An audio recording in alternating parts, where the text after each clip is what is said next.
সাগর, সীমান্ত এলাকার চিত্র এখন কেমন দেখছেন? শূন্যরেখায় যে ৯ জন অবস্থান করছেন তাদের বিষয়ে নতুন কোনো তথ্য আছে কিনা? দেখুন শাফিন, এই রোববার অর্থাৎ গতকাল ভোর থেকে তারা কিন্তু এই সীমান্ত এলাকায় অবস্থান করছেন, গয়টাপাড়া এলাকায়। এখানে আমরা দেখেছি প্রথম দিকে এসে যে বিজিবি এবং বিএসএফ এর যারা সদস্য রয়েছেন দুই পক্ষে কিন্তু দুপাশে দাঁড়িয়ে আছে।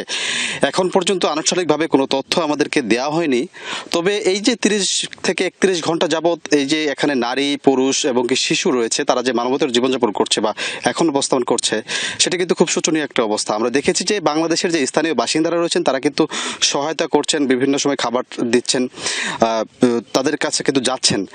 যদি একটু ঘটনার প্রবাহ বলে রাখি যে গতকাল ঠিক ভোরে কিন্তু বিজিবি বিএসএফ এর পক্ষ থেকে কিন্তু তারা কাঁটাতার পেরিয়ে কিন্তু পুশিং করে দেওয়া হয়।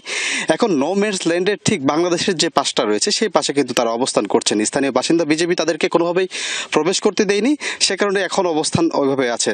আমরা দেখেছি একবার এসে যে আলোচনা তাদের করতে, কিন্তু সেই আলোচনা এখনো ফলপ্রসূ হয়নি। আর গতকাল থেকে আজ পর্যন্ত বেশ কয়েকবার আলোচনা করছে, কিন্তু তাদের কোনো ফলপ্রসূ কিন্তু আসেনি। এখনো এভাবেই তারা কিন্তু ঝুলে আছেন এই দুই দেশের মাঝখানের বর্ডারটিতে। শাফিন, সাগর, আমরা শুনছিলাম, নিশ্চয়ই এই ৯ জনের খবরাখবর আপনার মাধ্যমে আবারও পরবর্তীতে জানবো।